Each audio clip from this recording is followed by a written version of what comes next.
Hey everyone, KYT here with my co-host Jared I'm not a Tonin. guest. we're live. We're live on Facebook as well, and it's been a while because It I guess I has. was in Europe, and then I don't know. It was a busy time. It was a busy time. It was, but it's good to have you back.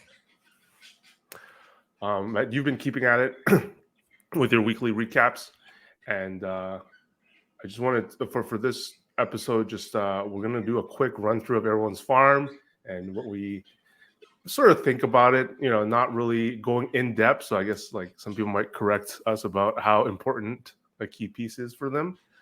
Yep. Um, and but we had some goalie conversation and some why John sucks and what he could have done convo in the Discord. Um, but before that, for me, I just wanted to comment something I wanted to really share with the league is like I think, and I've said this before, I think a lot of at least a few GMs, um, they think variance, they don't rate it as like they don't see it as like I do. Like when, for example, when Gabi thinks like goalies almost need to be consistent week to week, and like trading away Vasilevsky and Bob is no big deal because sometimes they have bad weeks, or when John says sometimes you have bad plus minus, or thinks that I didn't deserve to win my first championship in this run because my week against Gabi in the finals was one of the worst ever. But it's just like these things happen. Like this week, I'm the barrage, right? Like one of the best offensive team. I was last in goals in this past week. So, like from a week to week standpoint, I just feel like sometimes like people view it in such a they just don't appreciate the variance, and for Gabi to use that as a reason to trade off like the top goalies, I just don't think it's right. And I also think that the way the league is set up, I was thinking during the first couple of weeks when we were discussing goalies that season to season there's a lot of volatility for the goalies, except for maybe the one or two top elite goalies. But during the season itself, it's hard to sort of improve once everyone recognizes the strength of every team. It then becomes hard to change. And so by saying that, I mean that for John and a lot of teams like or Mike, I think it's okay to have a bad season, like a DDHL season. It doesn't mean you necessarily did something wrong. It's like you decided to tilt everything in your favor. You draft a certain way and it didn't work out. And that's happened to seasons of mine as well. Like just because it didn't play out, the goalies didn't play out the way they did, does not mean like you necessarily fucked up in the moment in time. So that's the key thing I wanted to share. It's like people are also like overreacting at the start of the season as well. Like, hey, maybe the Coyotes are not that bad after all when they were like winning one or two games. Or when in our cricket chat, when Calvin would say like, this team sucks. This team definitely sucks because they lost to this team this game. It's like, okay, like if you actually look at betting odds, even the shittiest team has a 40%, 35 to 40% chance to win any game. I don't know if everybody knows that, but like even the worst team has a 35-40% chance to win against any team. Let me So jump in there, Car, because you've said a lot, and I yeah, have yeah, yeah. to Go have ahead, to go run through some of it here. ahead. Uh, I'll work backwards a little bit. I mean, Calvin's obviously wrong, simply because he still says Huso's bad. So Right. he's clearly bankrupt in the marketplace of ideas. He doesn't know what he's talking about. We can discount Calvin's opinions on Wait, you anything. love his opinion. Yeah, I do. But he is wrong. Uh, he's right about John, but he's wrong about a lot of other things. But what I'll say is, no, you're absolutely right about the 40% thing. It's like, we all laugh and we have a good time when Arizona beats the Leafs, but you play that out 8 times over the season, it's probably not going to happen, or it's just simply a bad matchup for Toronto. It doesn't mean Toronto Right. sucks. So it's like I started gambling on NHL this year. It's the first season I've ever done it, really. And the reason I avoided it like the plague up till now is because it is such a high variance sport. If you bet other sports, you can pretty much depend on the favorites to win most of the time. You can't do that in the NHL. And you really need a huge sample size to make sure that you're going to stay ahead of the curve. Now, to talk about draft strategies and giving up early on the season, I feel like some guys quit on their team a little too early, and really that's just talking about Gas more than anybody. Because like if Gas, and John, let's put John into the equation too. If John would have done something more drastic sooner about his goaltending, he would be a top 3 team. But he hasn't. And instead of, it's a tale of two stories, right? He gets pissed with Binnington, benches Binnington. Binnington has a great week. And then he goes, okay, I guess I got to play Binnington again, plays him, and then he has a bad week. If he would have played him consistently, John jumped up to 5th or 6th place in the standings right now because of that big win over Jake. But if he would have played Binnington consistently, he'd be in the top 3 or 4, certainly, right? Whereas with Gas playing Quick all those weeks, and then benching Quick the one week where he had a couple of wins, a bunch of wins, it's like variance is the key word. Like if you just kind of stick with a plan and hope that it works out, it might work out. And if you don't realize that you have shit on your hands and you need to do something about it, then you're fucked. Like the only reason Calvin is in second place right now is because he realized he needed to do something and he got Kochetkov, which was fucking luck. Like nobody could have counted on Kochetkov to be good, right? Because Carolina has Ranta as their other one, right? Right. Anyone would have been like, oh, Ranta's going to have the job until Anderson comes back, right? But no, Kochetkov's the number 1 now until Anderson comes back. And who knows then if Anderson stays number 1.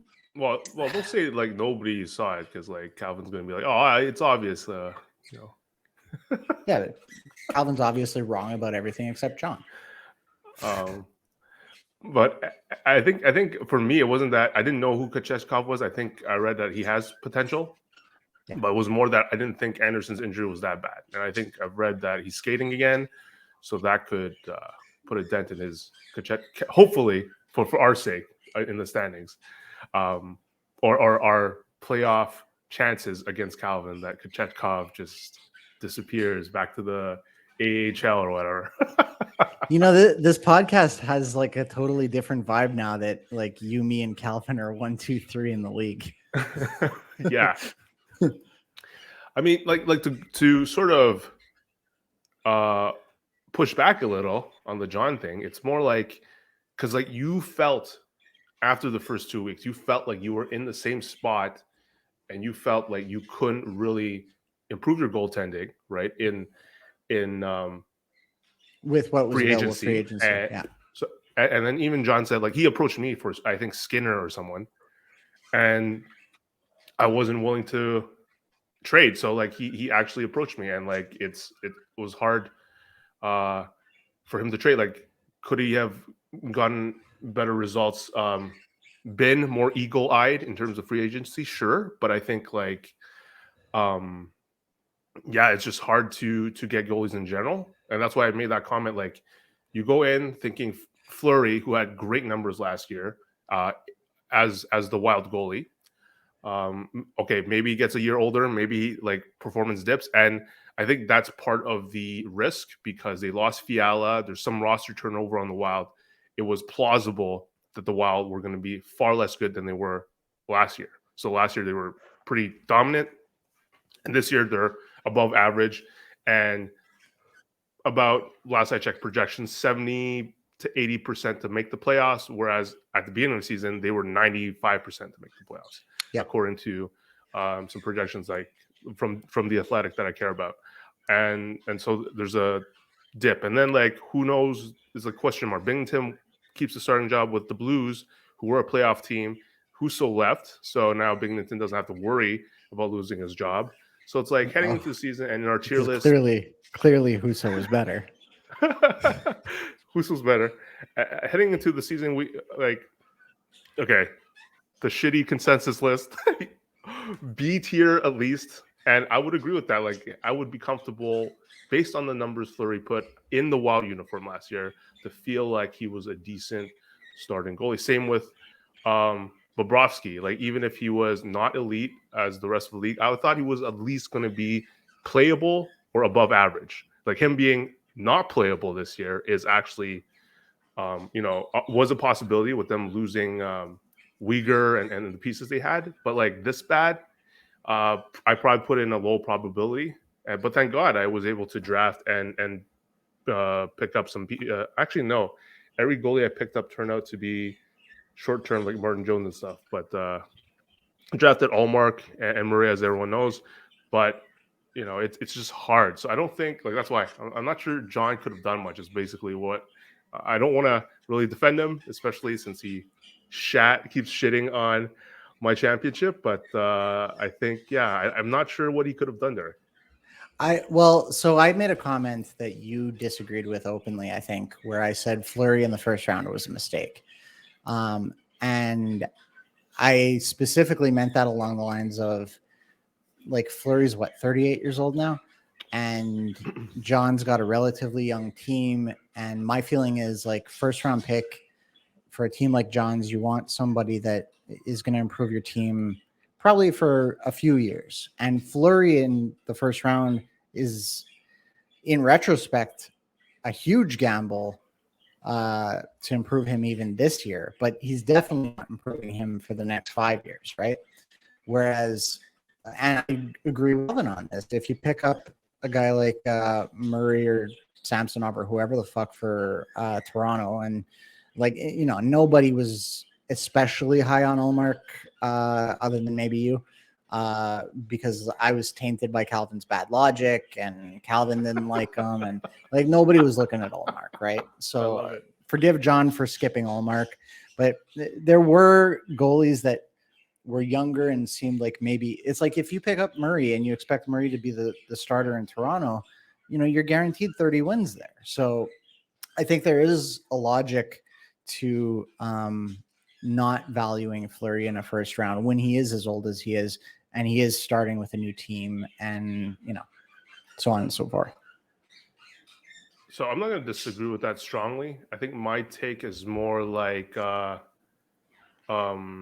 it depends team to team whether they need to value someone as a potential keeper. Like my argument was like if you're a top 3 team, which he was, and you're pretty comfortable that you're going to keep most of your roster, then the keepability of someone might go lower. And I do think that if you are one of the top teams, like you can't guarantee that you are year to year, and you have to capitalize on who I felt was clearly, to me at least, a competing team, the goalie to pick if I was trying to win this year. Like, just his numbers were great, and the Wild are we thought were a great team. And so that's why, like, Murray had his injury question marks, and he did get injured at the beginning of the season. Yep. And but the thing is, Murray should not have been drafted too far away from Samsonov, because they were a coin flip together. To like, even now, we don't really know who's going to ultimately win the starting job. So yeah, he could have gone with that. So that's why I agree with you on your points about Fleury. But could I see a team like me, like I said, like I would have drafted him at the beginning of the second round for sure, or someone who I don't know, like Barry already has stacked goaltending, but I'm not really sure who else. If Jake went with Fleury early, I could see that. Like anyone with like a really strong, core. Like you don't have to be like Goalie, trying to reduce the age of your team every single year. That's why I think he's gonna struggle for a long time if he keeps this philosophy. And I mean, the proof is in the standings. So, but I agree with your Fleury points.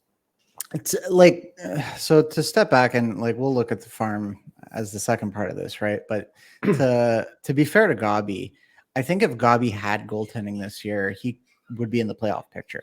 Like he's got the offense, right? But he simply traded away too much of it. Now, none of that goaltending would have helped him very much, as evidenced by Barry, but at least Barry's in fourth place.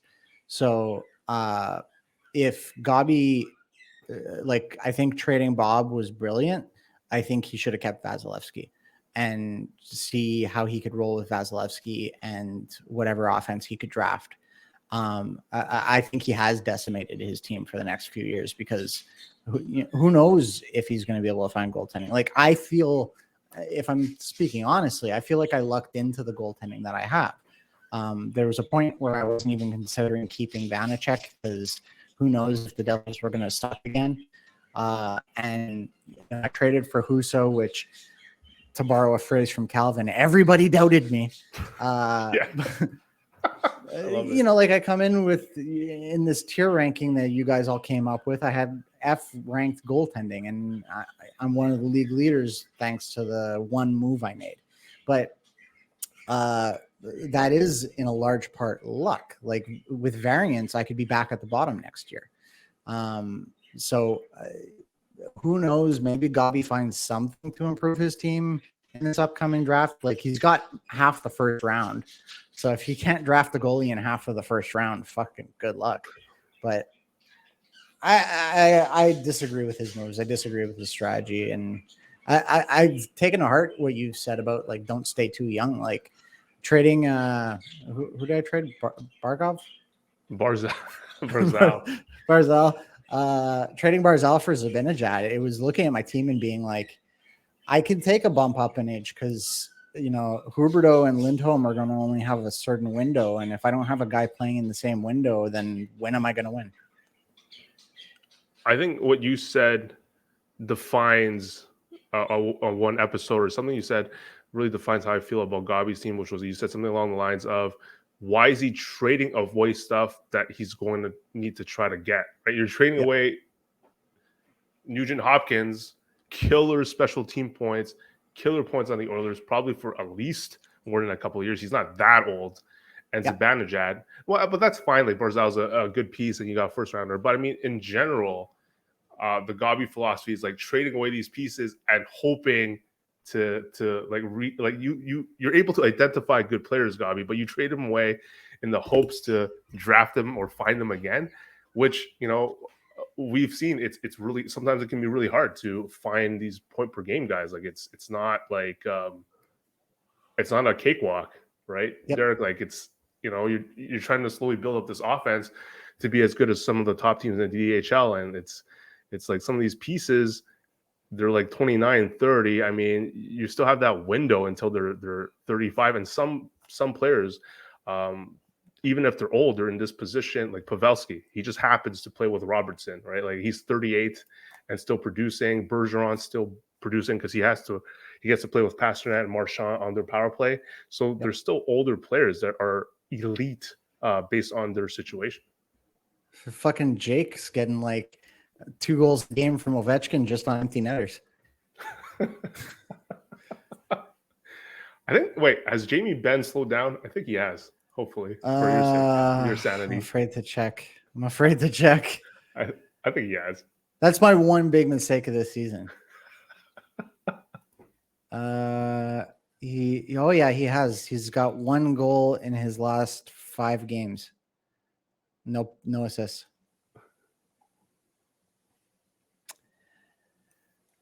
And speaking of which, like, what the fuck happened to Jake's goaltending? Didn't he have goaltending at some point?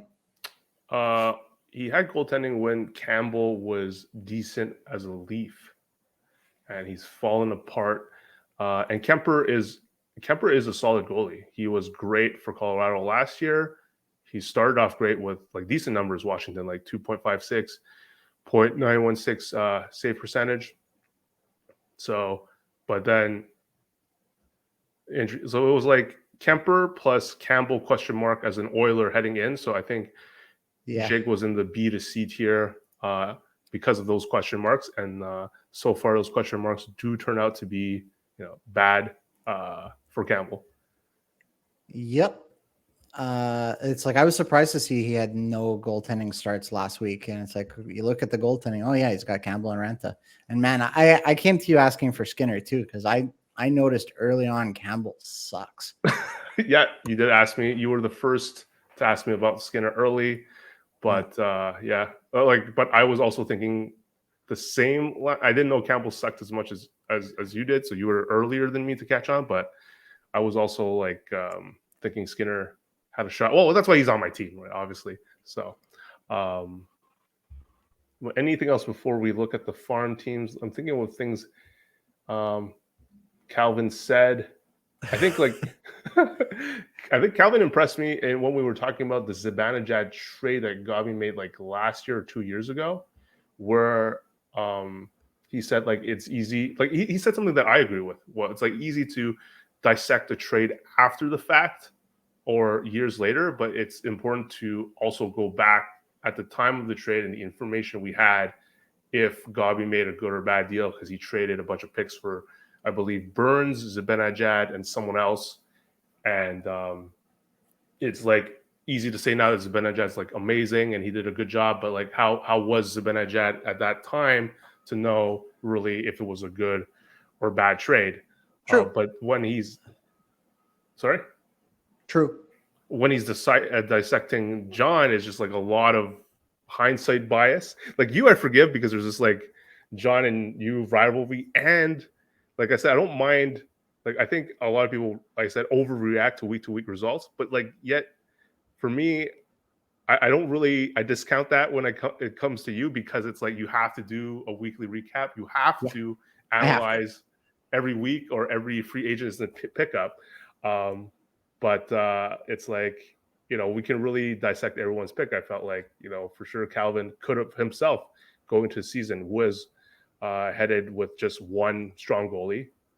That was for sure. Swimming in his farm that looked like he was eventually going to capture the number one job, but that's a question mark. And Gibson, I don't think any site thought the Ducks were a playoff team. We're going to improve. No. And Gibson, like, to be honest, it's like Grubauer for me when he moved to the Kraken. He became unplayable and droppable. At this point, Gibson with like he's not even a roster role. Like you would never play Gibson in the past few years. And it sucks to say, but like given our league format, he's just someone that you're not really excited to keep because you're keeping him for his potential because he's been an elite goalie, but he's in such a shitty situation. He's just someone you have on your bench that you hope a farm team like not a farm team like a non-playoff team wants to trade for him or something like that. So Calvin could have drafted Murray and Allmark himself, which is something he's saying John should have done. So that's all I'm going to say. It's like your goaltending wasn't that great after all. To begin with, like Fleury and Binghamton versus Hellebuck and Gibson. It's like I don't really, Hellebuck clearly S tier, but yeah, Gibson not. Gibson far not. Gibson, I think he was offering Gibson for Husso, right? Or Gibson for your pick. I think, well, yeah, but that was after he was pissed off that I traded with Mike without talking to him first for some strange reason. What I'll say though about like, it's like he shouldn't have kept Gibson. Gibson's untradeable now. Gibson, like, he should just drop Gibson, really. But like along the same thought process, like Barry kept Leonard, and I don't know if we knew Leonard was out for the season when he kept him, but like we did not. Okay, so but like at this point, especially considering he had Markstrom and Vasilevsky, it's like keeping Leonard at that point was like he's either rich if Leonard gets back, or he's fucked, which he is now, and he's like, maybe going to trade Leonard, but what does he get back? Like, who's going to trade for the variance that you're going to potentially get back with Leonard now that Thompson's taken off, right? Right. Barry kind of fucked himself a little bit there, but just to jump way back to Gabi and the Calvin comments that impressed you, there's total truth to it. And like looking at the Zibanejad trade he made with me, so I trade Barzal on a first for Zibanejad and RNH, and at the time I was like, it's Zibanejad and a throw-in is the way I looked at it, and now RNH is point per game. So like I have two keepers now, and I traded a keeper and a first. I feel like I upgraded in that trade, but did we know that when we were making the trade? No. Yeah, that's good. I agree with that. And last comment before we jump on the farm thing in terms of anger and angry. I'm surprised. Like I was surprised when Gabi was defending his trade, the quick thing, so much, especially since over. I mean, even before you joined back the league, Derek, some of his moves have been criticized so hard, and it's just like it was kind of unique to see him so fired up to defend the quick thing when like how many people have talked about the Vasilevsky thing? How many people like Calvin have said I would have offered more, like the classic, like after why didn't you come to me? And Gabi, if you're listening to this, I would like you to respond to Calvin about that. Like just say you didn't want any shitty pieces from his team or something. Like, how are you so fired up when we're just talking about this micro trade and everyone's making fun of you with the Vasilevsky thing? And Calvin says that you should have contacted him, and nobody knew that Vasilevsky. Well, to a certain extent, it was true. No one, like yourself, you wish Vasilevsky was available, that you knew about that. But Calvin said he could have offered more. It just sounds like so. But Carl, you have Fantrax ready to share, right? Yeah. Bring up the recent transactions and share it. I can see it. Jonathan Quick dropped. So you're defending this trade. You traded for Quick. You traded a joke of a defenseman that could have been picked up on free agency. And then you dropped the guy that you got for this joke of a defenseman. You're wasting our fucking time. That's what you're doing. Does Gas still have the defenseman? I don't even remember who it was, but I think he does, because Marino, as bad as he is, no, I mean as limited upside as he is, he still like has okay stats across the board in terms of plus minus. You can argue, but definitely more available options. People that can do more than 77 truck in 25 games. Hold on, because I picked up. Who did I pick up? I dropped them already, so it doesn't matter. But like I was looking at defensemen to pick up today. There's better defensemen even now available, I'm sure. If we're talking like plus minus and truck, yeah, Josh Mahura, 3 goals, 4 assists, 16 plus minus 70 truck.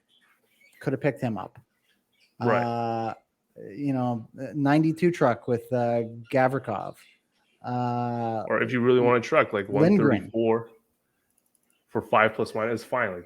Like this guy has the most so far. Joke of a trade. Like, what? Oh boy. Was it some kind of thing that the commissioner should have looked into? No, that's going too far. I shouldn't have said that. But is it a joke of a trade? Yes. Yeah. All right. Let's do the farm. Let's start from the bottom.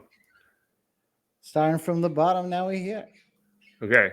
So Gas, Luke Hughes, defenseman, high draft pick, I imagine, if I recall, 4th overall, and then a bunch of farm goalies. Okay. And Schmidt, you know how I feel about that. So drop fucking Schmidt. Like, there's no reason to have Schmidt. He's the 3rd guy in Detroit, New Jersey's depth chart. The only reason he got time was because they were a little bit worried that Vanacek got bumped to the head or something, right? Just fucking drop. Pick up somebody else. Well, how do you actually feel? I'm like, I was so insulted that anyone was interested in Schmid when like I was watching that game and Vanacek was not hurt. It was all precautionary. And it's like, okay, fine. Schmid got a couple of wins out of it or something, right? But he's a joke. Didn't Calvin jump on that? The fact that Vanacek was hurt? Yeah.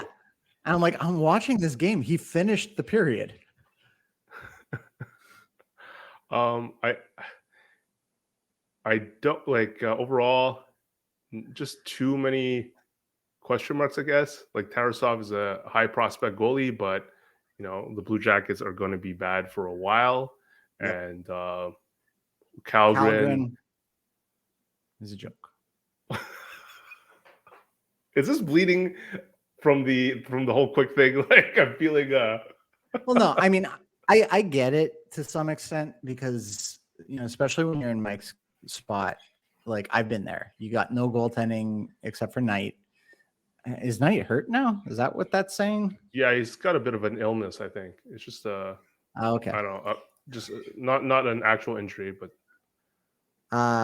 So I get it. Like you're desperate to find a goaltender to fix your situation, but I think it was you that said it, where it's like you don't want to stash goaltenders on your farm for too long because you never know when a goaltender is going to appear out of nowhere who's good, right?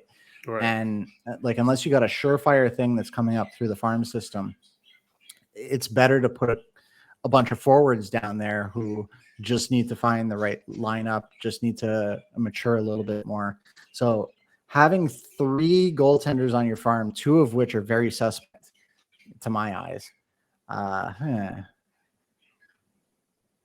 would it? Go ahead. Do you actually hate Schmidt? Because I thought you were doing a bit just because he's like sort of might compete with Vanacek. Well, no, I don't think anybody's going to compete with Vanacek this season in New Jersey, personally, and that's not a joke. Right. But I feel like Schmidt was a pickup because Blackenberg is hurt and Blackwood. But like that was a reaction pickup where it's like I'm gonna pick this guy up. I agree because he's the only backup that Vanacek has, and he might get a couple of starts here and there, especially if Vanacek was hurt. But now that that's passed and Blackwood's coming back soon, I don't see any reason to hold on to him. I like that's the kind of goalie you could draft super late rounds next year and you'd be fine. Yeah. Not a guy that you need to keep on your farm. Like if I'm Gas, I drop some of these guys and I look to trade for rookies on other teams who are going to improve your team more sooner. Yeah, I agree with that. So like, I don't think there's anything in the free agency pool right now, but if Gas is selling and he is, instead of just looking for pure picks, there are some, like they don't have to be amazing prospect. They just have to be like either forwards or D that are closer to crack your core than these guys. So I agree with that. There are always guys on free agency, and you know this. I picked up Parson, and he's on my farm right now. He's going to be great. Just yesterday, I picked up Matthew Phillips, who Calgary just pulled up. I have him on my bench for now because I don't know what he's going to do, but he was leading the AHL in points when they called him up. So I'm like, hey, worth a shot. The DDHL edges that I have are shrinking for sure. I mean, maybe even lost with you like checking out AHL stats. I mean, yeah, competition's coming, and it's proving this year for sure. Okay, so, here's another joke. Whoa. Maybe a joke team, but his farm is pretty good in terms of these 2 pieces. Future superstar defenseman Addison and Stützle point per game on the farm. So we can't really say much about that. But then again, like 2 goalies that Gabi happens to be really high on that we both think probably, well, I can't speak for you, but I'm just going to say prospects that whatever, they're pretty replaceable on either on a shit team or not shit team, Buffalo's uprising, but like behind a bunch of goalies like a Noonan. I don't think he's like going to play over Frank Hughes or Georgiev anytime soon. So, I want to comment on Stützle. Again, I think this is the kind of guy that you graduate from your farm and you try to put somebody else there.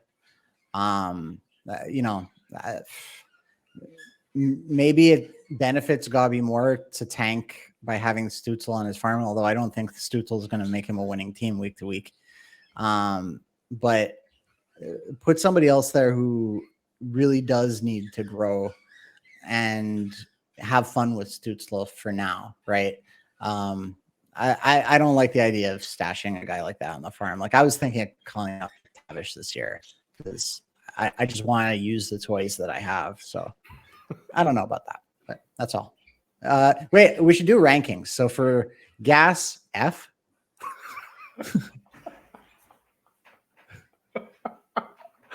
He's the only one watching right now, so like to give an F is kind of hilarious. Oh, we got Calvin and Mike watching, eh? So what do you think about, like, I don't know how to evaluate this because like clearly Stutzla is like, right, like really point per game. So how do you evaluate? How could you not give a high rating just on that alone, or like it's kind of hard? I think you got some good stuff with Stutzla and Addison, and you got some shit with Annunen and Luukkonen. I give him like B minus. B minus. Yeah. Yeah, I'm cool with that. It's just hard because like if we're looking at prospects alone, like as long as you have a, if you even if you take away Stutzla, I feel like if you have one upcoming superstar like Addison, then it's like you've got to have at least a passing grade. The Sea Otters, a team that um, is the team I made fun of the most, the Dan, because we're keeping prospects for too long that are Yep. bad. I forget the guy's name anymore, but here we have, like, Seth Jarvis was heading into this season with quite a bit of hype because I think he had a good season, a rookie season, 40 points and 68, and I think he was projected to do far better than he is. So in Yep. my eyes, he's still pretty good. Holtz was also a top 10 pick that was supposed to do better than he is now. What line is he on? I'm gonna pull that up because the Sure. problem with New Jersey is New Jersey just has such a good lineup right now that if he's stashed on the third or fourth line, hard to get playing time. Actually, I'll pull it up on as well here.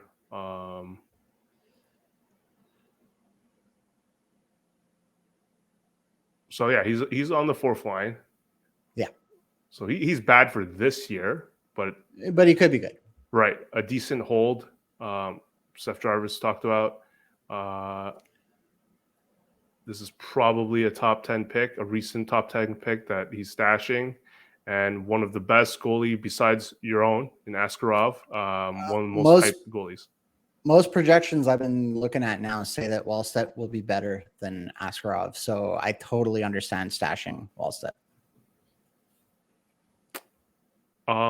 So I'm also against, just because of how the league is set up. It's not really a preference thing. I just think it's almost objectively better to have forwards than defensemen in the farm, Yep. almost always, just because they're faster to develop and they're more likely to basically randomly play on the first two lines versus a defenseman getting a power play job from the main power play guy. It's just like very rare. So my only criticism, I probably would rather have someone else than Jiricek, but since he's a top guy, you never know. Like Owen Power looks like he's really good, but I have to give this at least. This is pretty good. It's like this is why it's hard for me to judge, give a letter grade, because like Gabi has more surefire things now, right? But this is like, I'll be your letter grade guy then. I'm thank giving you. this an A. All right. Yeah. I mean, I would love Wallstedt is Wallstedt's a beautiful goaltending prospect. He's the kind of guy you want as a goaltending prospect. Holtz has a solid future. Jarvis has a solid future. Jiricek, we'll see. So not an A plus, but he gets an A. we're getting a lot of Akira cheerleading in the chat, and Mike even says now I have to keep Akira to rub it in to Derek when he turns out to be a beast. So now your comments are making other teams keep suboptimally. So When Akira turns out to be a beast and Gas graduates to 9th place, I'll pay attention. now we head to the Rock Stallions, famous previously for keeping Fiala and Sergachev. He finally graduated them, like point per game guys on his farm for as long as possible. And here we see, I think he's been busy. I don't know why he has Beniers, because you can move him up and down.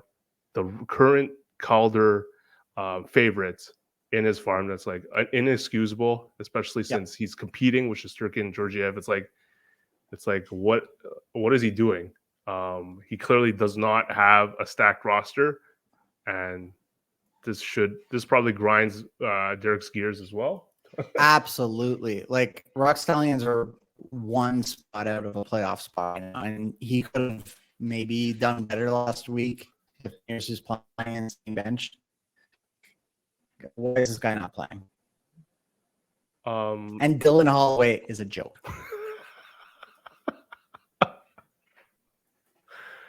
I think we both. Well, I looked at him because he was potentially playing with McDavid, but then I lost complete interest when he wasn't.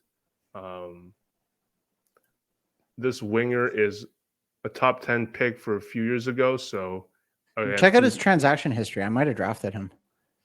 Who? This guy? Yeah. But it only shows you like transaction of this year. So perhaps you drafted him in previous years.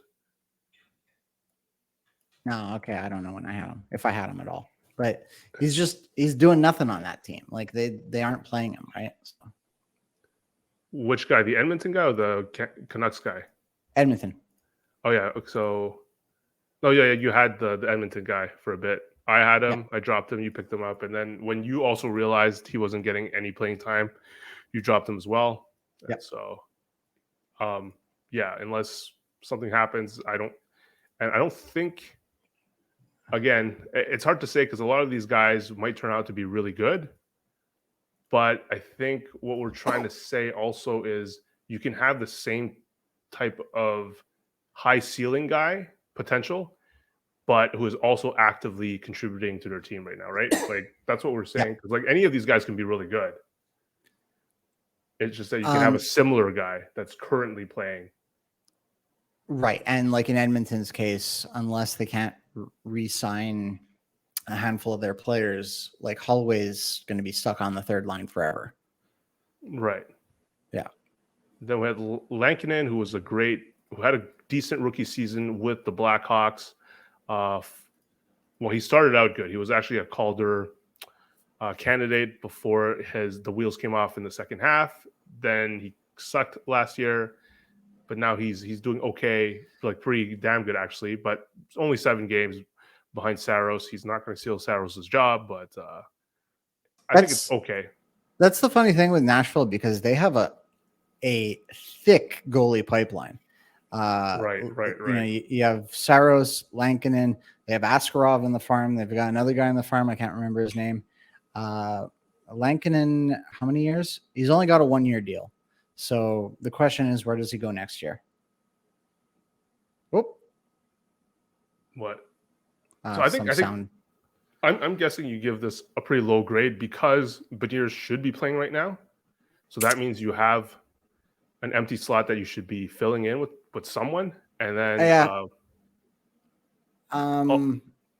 let's say a D. Yeah, it couldn't be that high.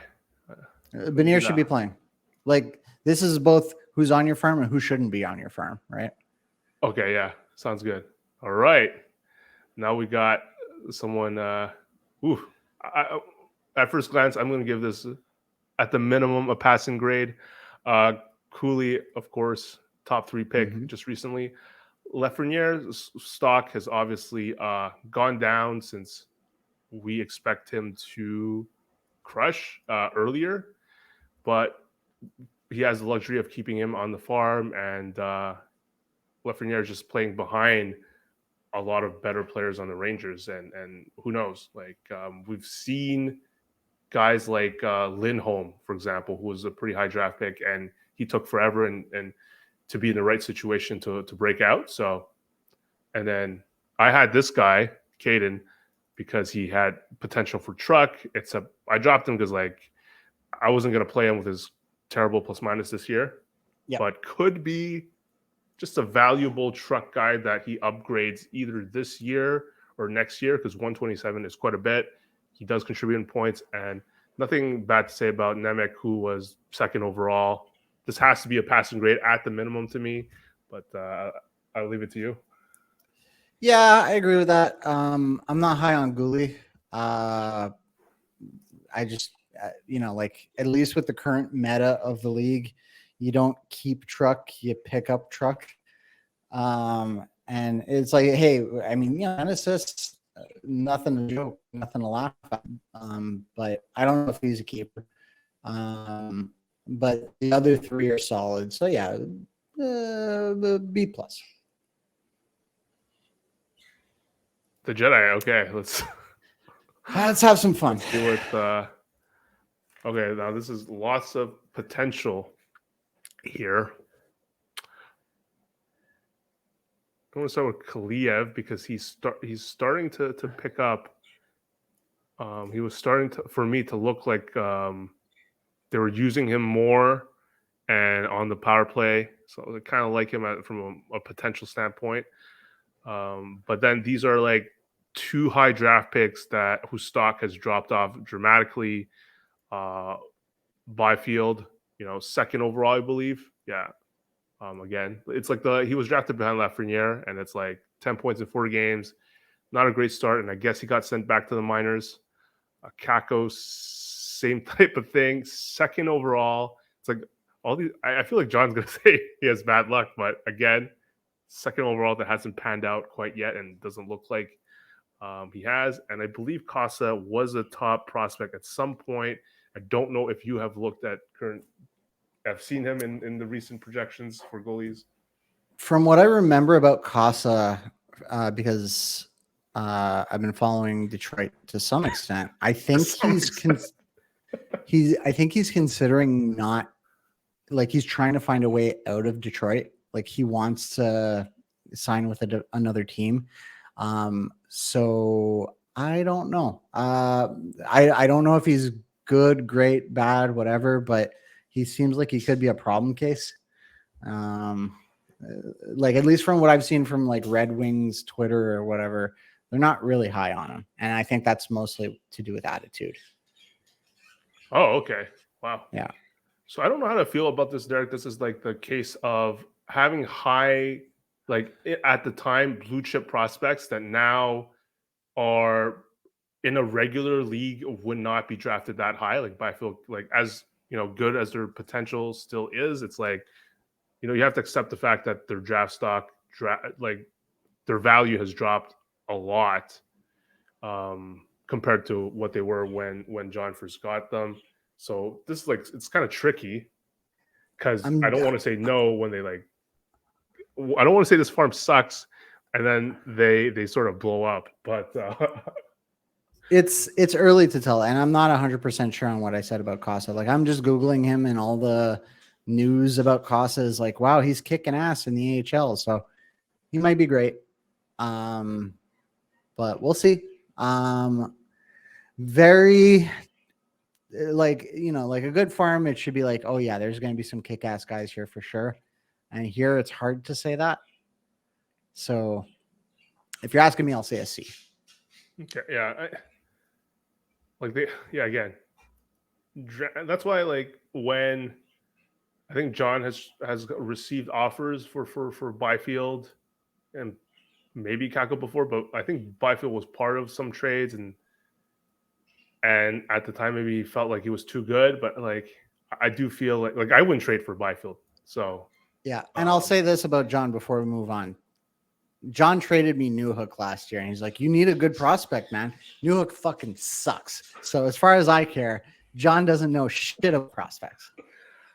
Yeah, like when I think of you, and it's because you've had to try to get your farm better, right? Like it's not I'm not trying to make an opinion on your skills, but more on the fact that there's a lot of variance with prospects, right? Like whether it's Morgan Frost, whether it's Newhook, whether it's Kaki and Niemi, it's like it's there's a lot of these guys is what I'm saying. And finding the right one is just, luck a lot of the times. So let's go to Ben. The wrong Connor mixed something.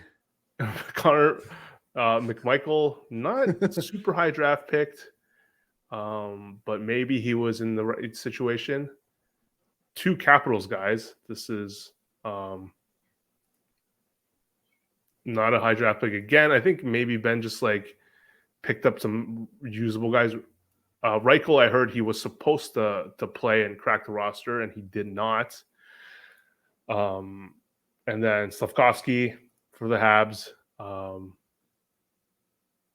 So nothing too exciting.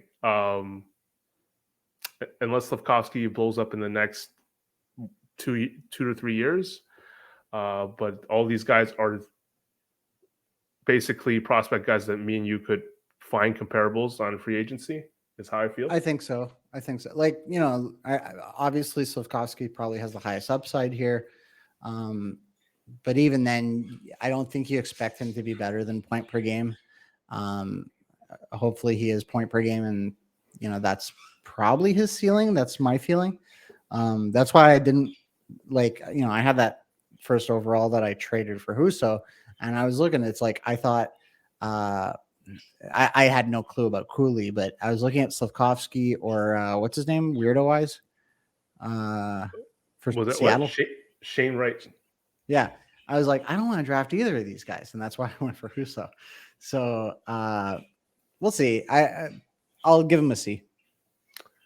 And Shane Wright is struggling too. He got sent to the minors, but he recently got called back. And he scored a goal against Montreal. Now to Jake, fun one for you to do. Okay. Cal Peterson, fall from grace, was going to overtake Quick at some point, but now looks like he might actually just be bad. I don't know what else to say. He had promising numbers in a very small sample size in two previous years. Had a decent season last 2 years ago. Yeah. Last year lost when he was looking like he was going to beat Quick, lost his job to Quick, and then continued that mediocrity into this season. So it's a bad sign when you lose your job to Quick. Yeah. Ken Johnson was supposed to compete for the Calder this season, so I have nothing bad to say. Lundell, I believe he's quite usable, or he was on a decent line when healthy. So I don't think I'm going to say anything bad about that either. Boquist is him. Yeah, I'm not really sure. Oh, no, it's a defenseman. That's why his numbers are kind of shit. Not someone I'm excited about, like this guy. So yeah, it's pretty weak overall. Like Ken Johnson, someone that he just drafted in the mid rounds or something because of Calder considerations, and then a defenseman who I don't see has much value, a goalie who could be droppable at this point. Yeah, can't be that exciting of a grade. No, not at all. Lundell's not even playing anymore, right? He's just hurt. He's hurt? Yeah. Like Lundell and Johnson are maybe the two bright spots. But there's probably better comparables at those ages right now. Peterson sucks. And Boquist, I mean, I don't know nothing about Boquist, so I got to look at him, but it's not good. I mean, this is his fourth year in the league with Columbus, and his numbers are like whatever, pedestrian. Yeah, okay, this is an F. Just wanted to whip out another F. And here we're closing in on the Calvins and myself. On the Calvins and yourself. The Chinks. All right, Barry. Blackwood. He's got Blackwood in the farm. I think Blackwood. I don't think Blackwood's worth being a keeper, at least from because I have watched him play. I've watched a lot of New Jersey games. I feel like Blackwood is not as good as Vanacek, and Blackwood's already 26. Like, he's not a young guy who's just about, several years away from being good. He should be good already. He seems inconsistent to me. He seems like he lets in some softies. I would not be excited about Blackwood, but at least he's not years away. Like, Barry could start him or flip him right now. Who knows? Goalie just traded Quick, so maybe Goalie wants Blackwood. We'll see. Yeah, Goalie wanted Ned. Why wouldn't he want Blackwood, right? Yeah, exactly. Mercer, I think, is pretty good. What line is Mercer on right now? I think Mercer's a contributor. So is Zillinger. Mercer's a second line guy playing with Jack Hughes. So Sillinger, I think Zillinger's pretty in a good spot as well. But again, with the Blue Jackets. yeah. But this guy, I've had at some point because he can score goals. He scores goals at a pretty good rate, at least in the season I had him, where he Yep. scored 12 and 44. I had him like momentarily before I dropped him. And again, but he doesn't offer any much of it in terms of assists. That was his weak point, like 11, 9. Yeah. I give this like a B minus because I think with Mercer and Wallstrom, you got some solid pieces there. Sillinger, I'm not sure, and Blackwood, nah, but at least he can play. Yeah, it can't be too high of grade because nothing like versus Dan, where he's like Wallstead. Whoa, that's Yeah. someone I want on my farm. Yeah. Let's go Okay. to your Now team. let me explain some things first Oh. before you pick it apart. So this is what my farm looks like right now, but I just put Jack Quinn into the lineup, and Jack Quinn I might flip back down to the farm when it Okay. comes to deciding my keepers.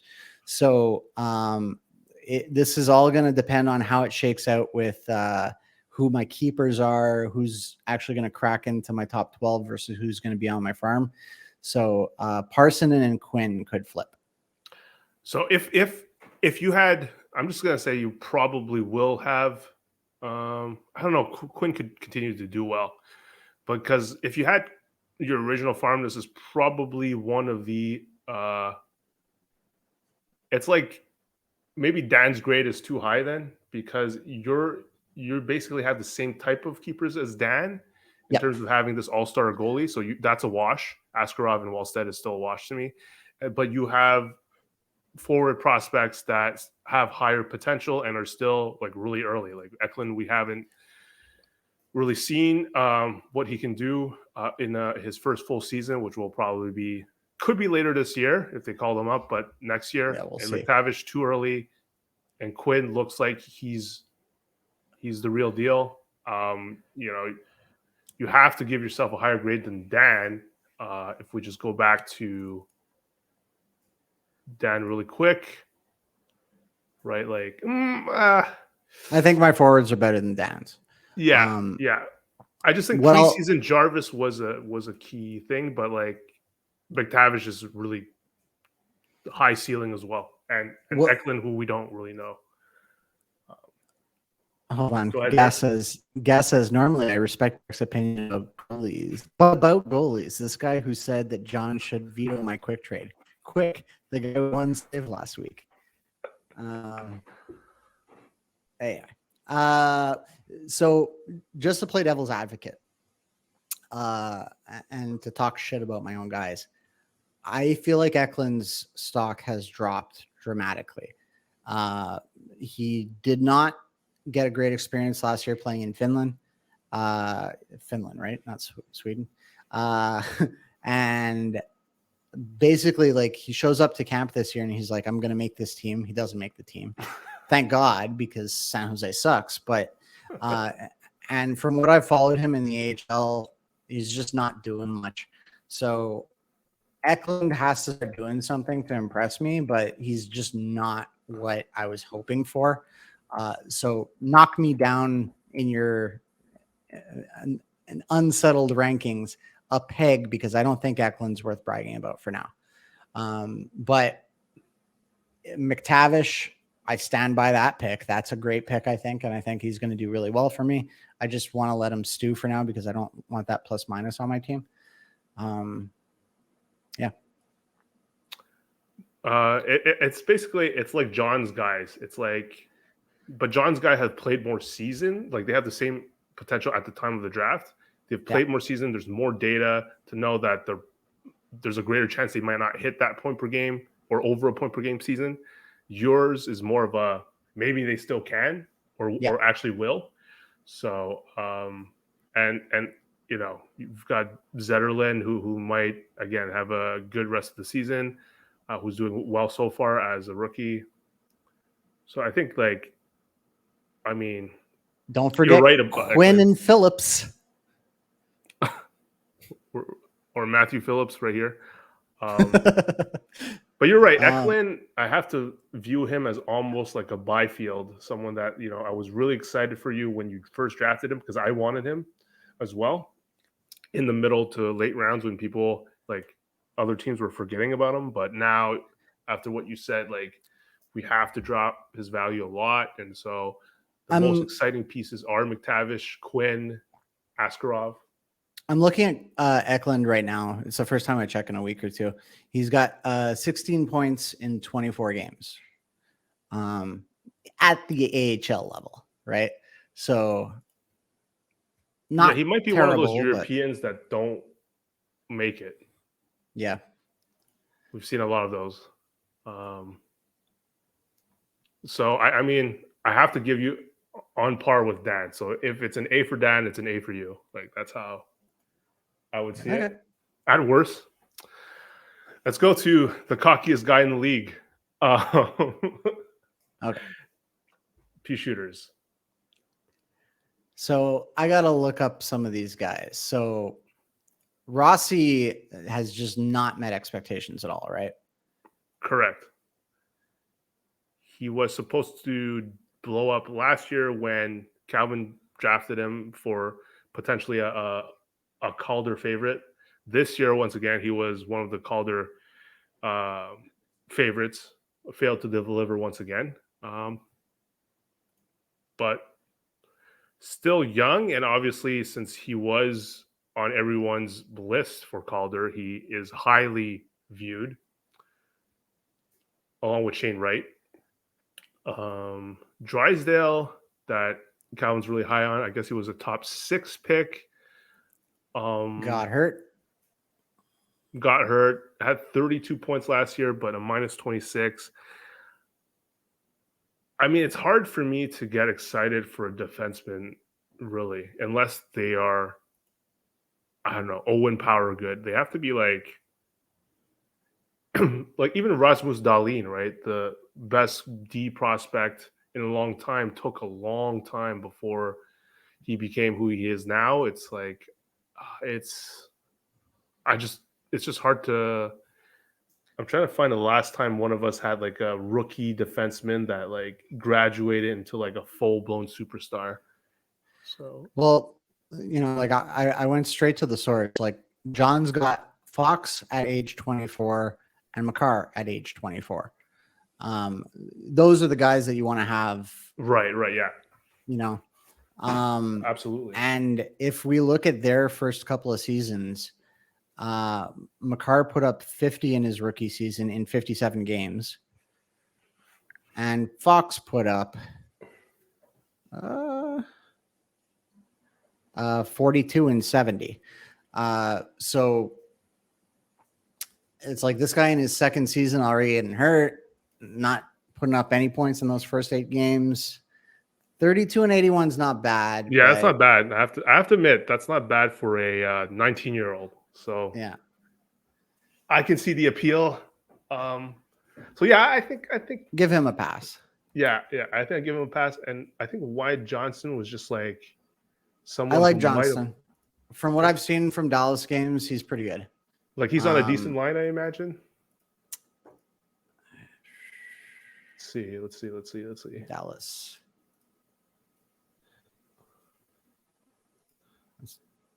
Third line with Jamie Benn.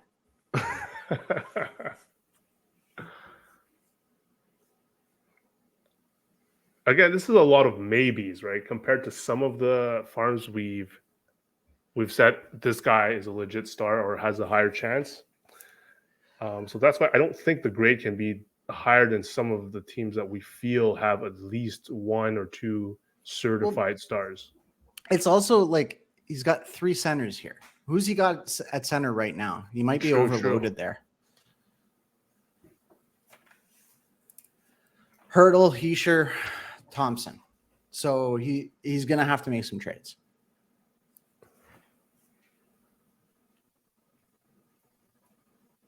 Or hope that he gets position eligibility, because it's untenable.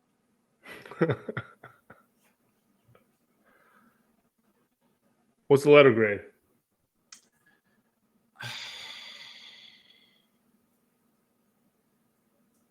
I'll give him a B because I think they have potential undeniably.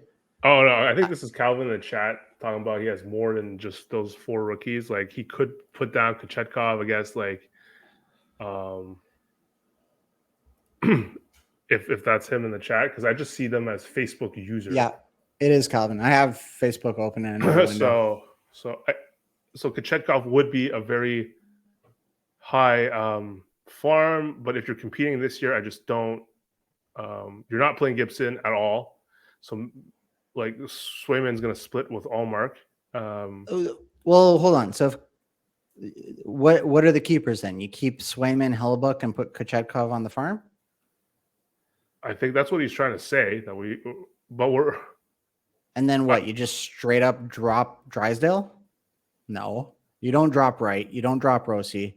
You drop He loves Johnston? Drysdale, so he would drop Johnston, who's just he's probably his weak. But then you're still overloaded at C. But I think he's just arguing that he could be better in the farm with Kochetkov. I don't know, to get a higher grade from you. I gave him a B. That's pretty good. Okay, I missed that. Yeah, okay, fine. A B. I gave Jake an F. Oh, yeah, okay. Like I haven't given any B pluses, right? It's only been A, B, B, B minus.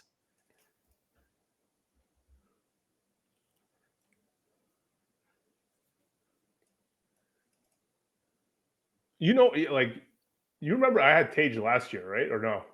I was talking him up in mini DDHL. I got to check.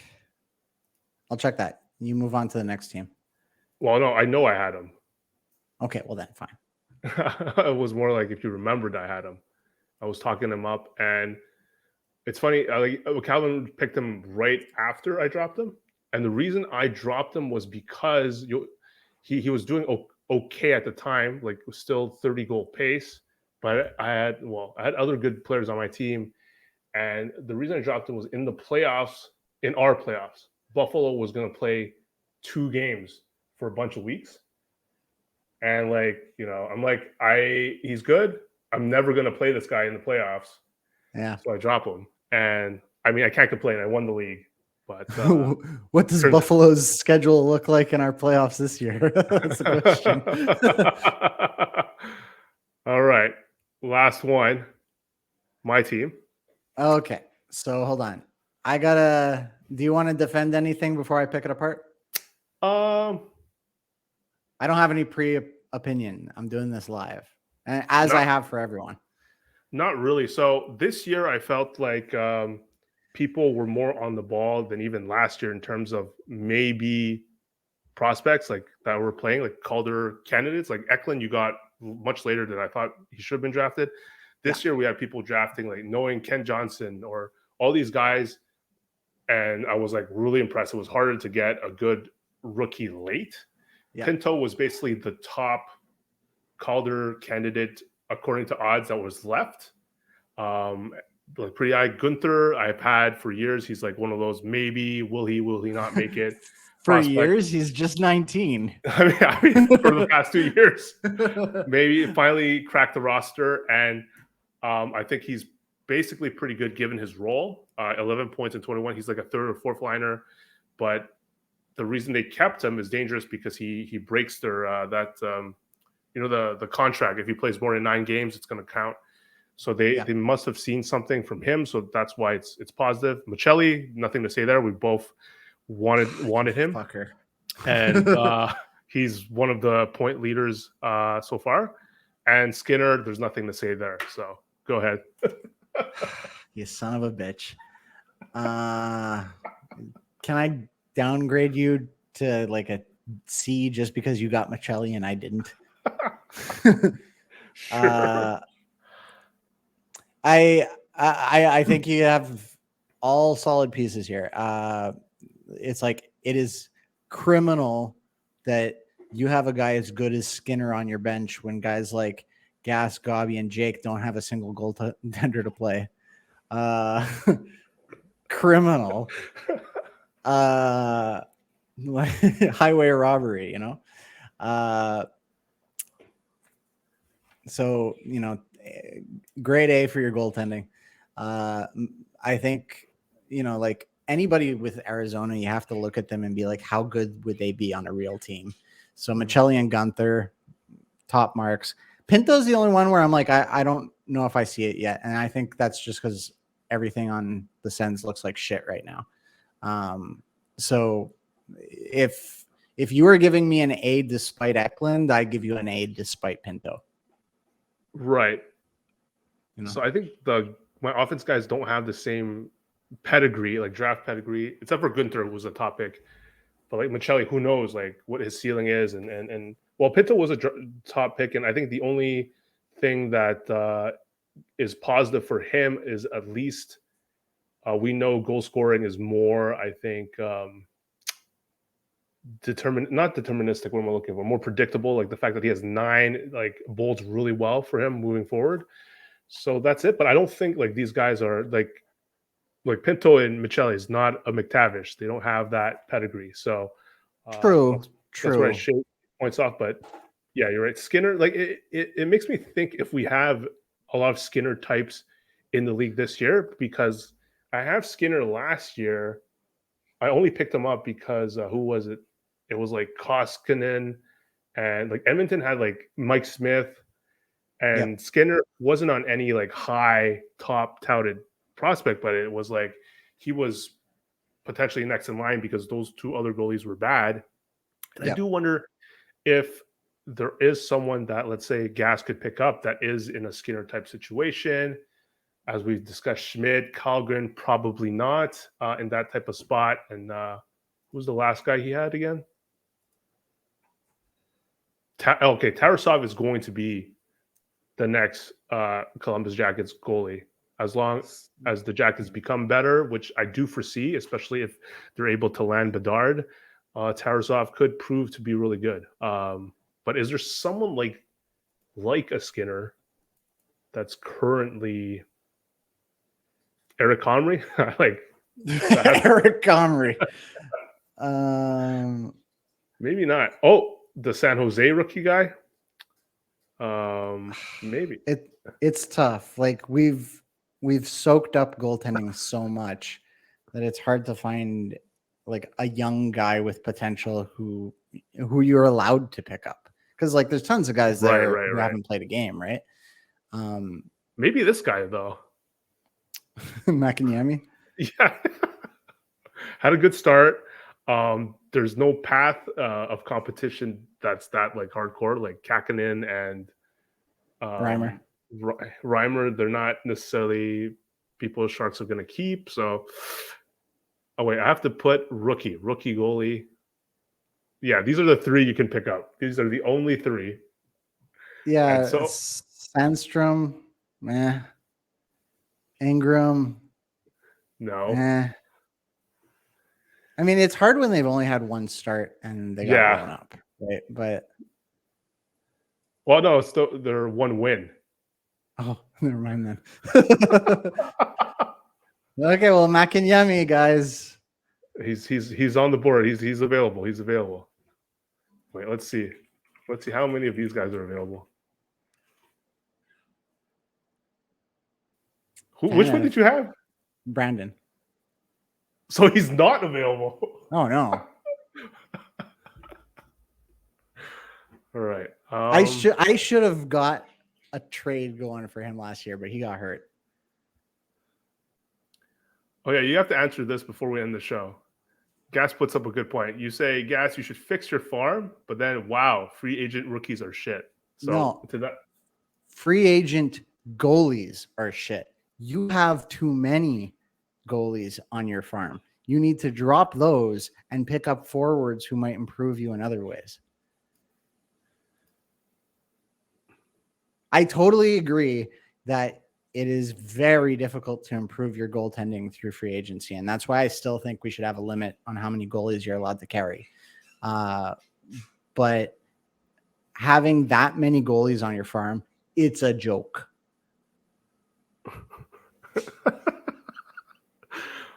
The joke counts for Derek this episode. I've been watching too much Lindy Ruff. Man,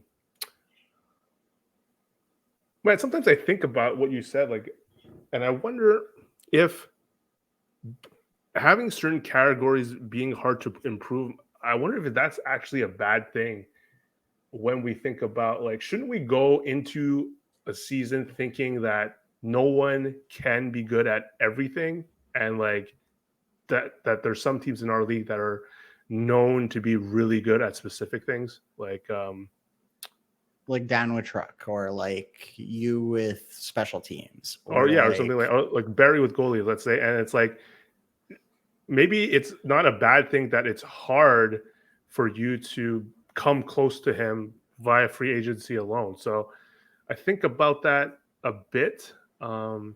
Like, I agree. The fact is, it's hard to improve your goaltending via free agency. yeah. Is that a bad thing necessarily? This is the first time I think about this. I'm like, I'm not. I'm not sure. I feel like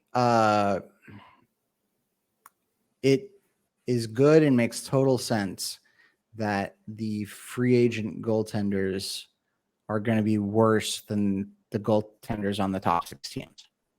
But I think it is a problem that if you're in Gas's position, your goaltending absolutely sucks and there's nobody on free agency better.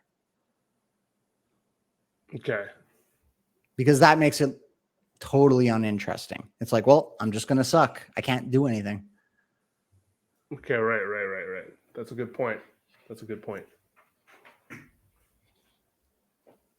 I'm waiting for Derek to say again that Quick is better than FA goalies. I mean, at this point, which free agent goalie has the most wins, Car? I mean, still, I think the point for me, the point stands. It's like, at least, I mean, it's still a nothing trade, so it's like, it's tough. It's not like the Vasilevsky trade where we should talk about it a lot more compared to something where we're trading someone with marginal value versus marginal value in Marino. It's like, it's really ultimately, it's whatever to me. It's like, it's just that does Quick at that time. Like, now we know he's, probably terrible the rest of the year, but at that time, I still think he could have turned it around, because the Kings are still, at least now, a borderline marginal playoff team, and it's not like you have Elvis, who is on the Blue Jackets, who will barely win a game. Like, the Kings are still potential. So Calvin says he could have picked up Kochetkov before me. Yes, he could have, but Gas was too busy playing Marvel Snap, so he didn't see that. And then number 2, Gas says wins is not worth bombing goals against average and adjusted saves. Limp Dick help with one stat to blow up 2 others. At least you would win one.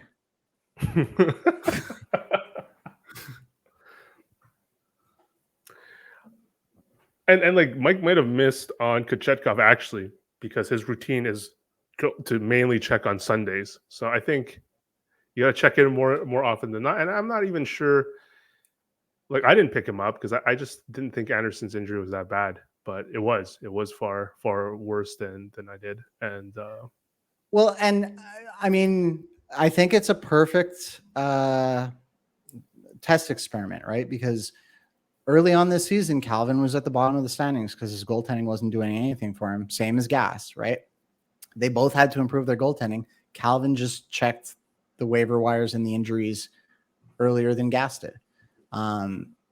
It's going back to what you said about Blais and not playing Beniers. It's like, if you're not on top of it, then you suffer. That's all.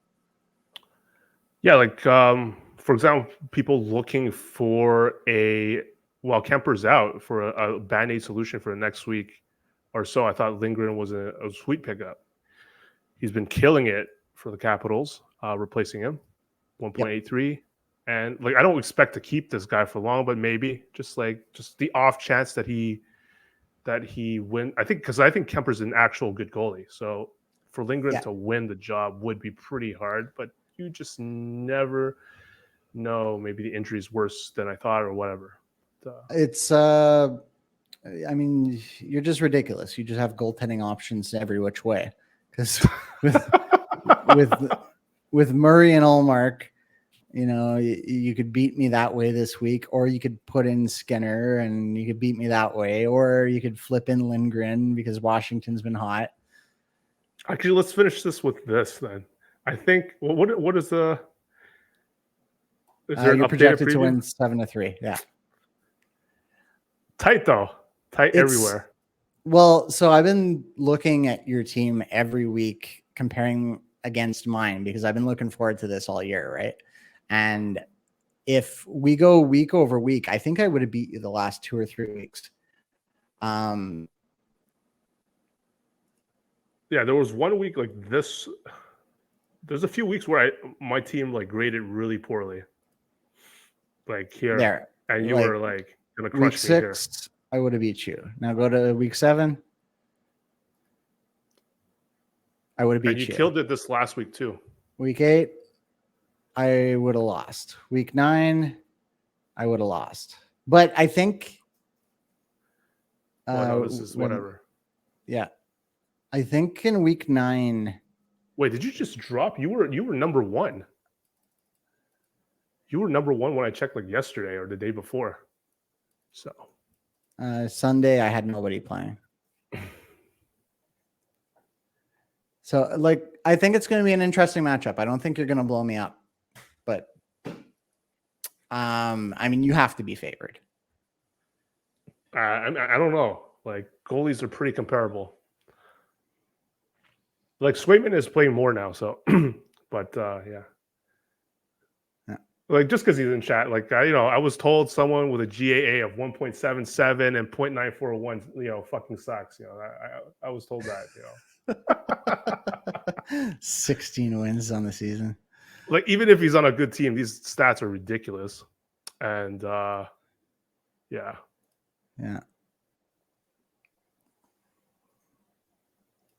And now I know where Calvin was coming from with the Halak comparison, because like Halak was the seen as potentially just as good as Price, but he wasn't like pedigree rise. Like Price was better, but like Halak had a good career.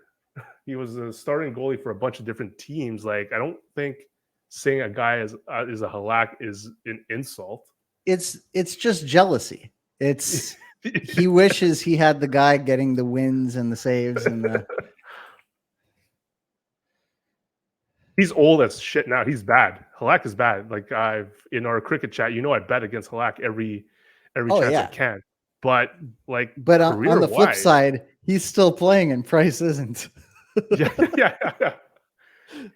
He started for the Islanders. He was a decent Vezina. He had a one season that was like close to Vezina worthy. He was voted in the top 5 or top something like that. So yeah, I mean, if you look at those goals against averages and those save percentages, like Halak in his prime is a goalie that anyone would start in our league right now. Yeah, like look at this. The Blues, like, are you telling? Like, I don't know where. Or it's like when Gabi says like Vasilevsky usually, always has a slow starting month. I fact checked that. No, he doesn't. And it's like we sort of misremember. Okay, myself included, misremember stats in the past. But if Barry ever brings up that I thought Gibson had a good season last year, no, I just messed up the names. It was Stolars that I was looking at. I was definitely not thinking about Gibson. It just slipped and I said Gibson. Anything else as we wrap this mammoth show? No, that was fun. Because there's more people like Calvin Gass is watching. Like this hasn't happened, so that's why we've been extending it a bit. When are we getting together? When I get there? Oof. Oh yeah, that's a good topic. I don't know, but we have to multiple times somehow. Before Christmas will be tough, but maybe after Christmas.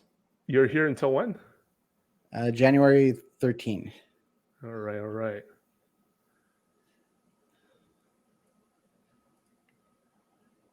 Really, it's the 14th, but I'm leaving the 14th. So. And where are you staying at your parents? Like, where are you staying? Yeah, I'm staying at my folks' place in Longueuil. and the whole family's coming, and yeah, do a Christmas trip. I don't. What do you foresee? Like, Oh, I wonder if it's worth like doing it. Would you be able to go out and do a casino day for old times? It's a possibility, sure. I mean, it's hard for me to do that as well. Yeah. I'm sure we both understand. Yeah. Little baby man. But last time it was amazing. Now I don't remember the story. If you cracked you had ace queen against ace king or something. Now I no longer remember, but it was a funny. Or you got owned. I think I got owned. I think I had ace. I think I might have had pocket aces and got cracked. Yeah, that was like over. Yeah, I feel probably over 10 years. I don't know, something like that. Yeah. But can't wait. And yeah, we'll definitely have to set something up. Absolutely. I have to meet the kid. We're coming out. She's going to be wearing all her fancy dresses in the snow. It's going to be good. All right. That's a wrap. All Thanks, right. Eric. And we'll see you in the next episode. Adios.